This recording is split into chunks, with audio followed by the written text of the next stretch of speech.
ಮುಂದಿನ 5ನೇ ಚಕ್ರ ವಿಶುದ್ಧ ಚಕ್ರ ಅಂತ ಇದೆ.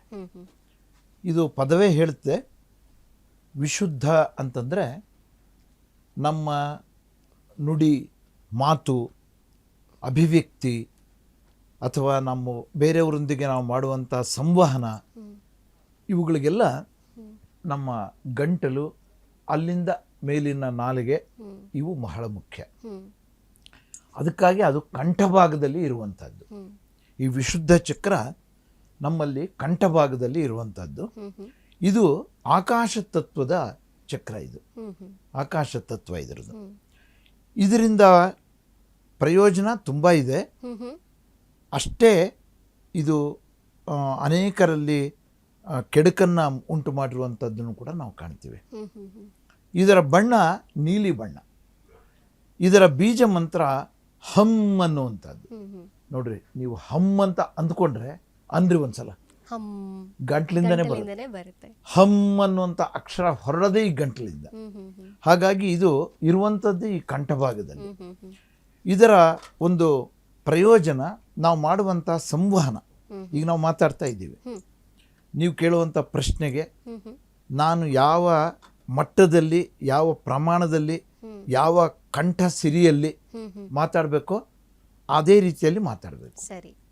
ನೀವು ಸೌಮ್ಯವಾದ ಯಾವುದೋ ಒಂದು ವಿಷಯವನ್ನು ಪ್ರಶ್ನೆ ಕೇಳಿದಾಗ ನಾನು ಕ್ರೌರ್ಯವಾದ ಮಾತುಗಳನ್ನು ಆಡಿಬಿಟ್ರೆ ಅದು ಸಂವಹನ ಆಗಲ್ಲ, ಅದು ವಿರೋಧ ಆಗುತ್ತದೆ. ನಾನು ಇಷ್ಟು ಕೂಲಾಗಿ ಇವ್ರನ್ನ ಪ್ರಶ್ನೆ ಕೇಳಿದರೆ ಇವರೇನು ಹಿಂಗೆ ಹಾರಾಡ್ತಾರೆ ಅಂತ ಅನೇಕ ಜನ ಬೈಕೊಂತಿರ್ತಾರೆ. ಕೆಲವರಲ್ಲಿ ಆ ಸ್ವಭಾವ ಇರುತ್ತೆ. ಆದ್ದರಿಂದ ಇದು ಸಂವಹನಕ್ಕೆ, ಸತ್ಯವಚನಕ್ಕೆ ನಾವು ಮಾತಾಡುವಂಥದ್ದು ಯಾವಾಗಲೂ ಉತ್ತಮವಾಗಿರಬೇಕು ಅಂತ. ಅಂಥದ್ದಕ್ಕೆ ನಾವು ಸತ್ಯವಚನ ಅಂತ ಹೇಳ್ತೀವಿ.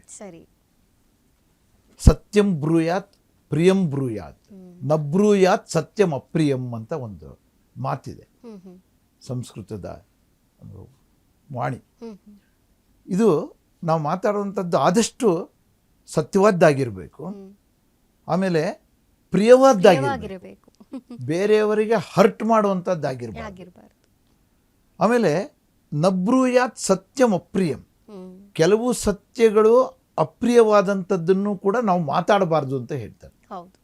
ಅದು ಸತ್ಯವೇ ಆದರೂ ಕೂಡ ಅದು ನಿಮಗೆ ಅಪ್ರಿಯವಾಗಿರುತ್ತೆ. ನಿಮ್ಮ ಮುಂದೆ ಅದನ್ನು ಹೇಳಿದರೆ ನಿಮಗೆ ತುಂಬ ಹರ್ಟ್ ಆಗುತ್ತೆ. ನೀವು ಅದರಿಂದ ನಾನಾ ರೀತಿಯ ಚಿಂತೆಗೆ ಒಳಗಾಗ್ತೀರ, ನಾನಾ ರೀತಿಯ ಮಾನಸಿಕ ದೌರ್ಬಲ್ಯಕ್ಕೆ ಒಳಗಾಗ್ತೀರ. ಎಷ್ಟೋ ಜನ ಇಂಥ ಕೆಲವು ಮಾತುಗಳಿಂದ ಸುಯಿಸೈಡ್ ಅಟೆಂಪ್ಟ್ವರೆಗೂ ಹೋಗಿರ್ತಾರೆ. ಎಷ್ಟೋ ಅಂಥವು ನಾವು ನೋಡ್ತಾ ಇರ್ತೀವಿ.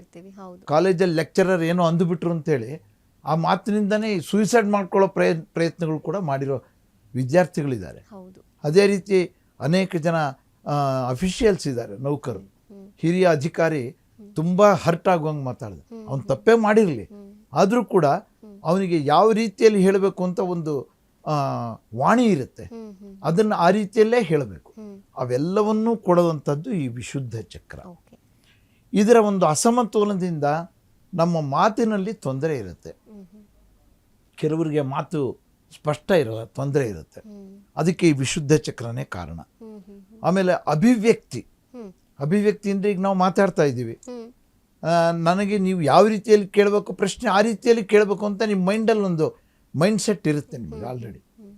ನೀವು ಕೇಳಿದ್ದಕ್ಕೆ ನಾನು ಯಾವ ರೀತಿ ಹೇಳಬೇಕು ಅಂತಲೂ ನನ್ನಲ್ಲಿ ನಾನು ತಯಾರಾಗಿರ್ತೀನಿ. ಆವಾಗ ಅದು ಅಭಿವ್ಯಕ್ತಿ ಸರಿಯಾಗಿರುತ್ತೆ.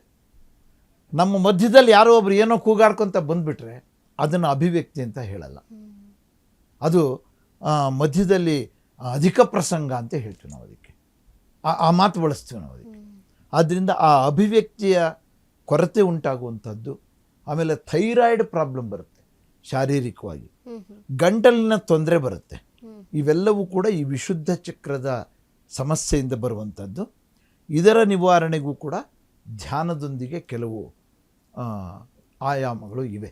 ಅವುಗಳನ್ನು ಮಾಡೋದ್ರಿಂದ, ಯೋಗ ಆಸನಗಳಿಂದ ಅದನ್ನು ಕೂಡ ಸರಿಪಡಿಸ್ಕೊಳ್ಳುವಂಥದ್ದಿದೆ. ಅವೆಲ್ಲ ಬೇರೆ ಚಾಪ್ಟರ್, ಬೇರೆ ಅದು, ಅವುಗಳನ್ನು ಮಾಡಬೇಕಾಗತ್ತೆ.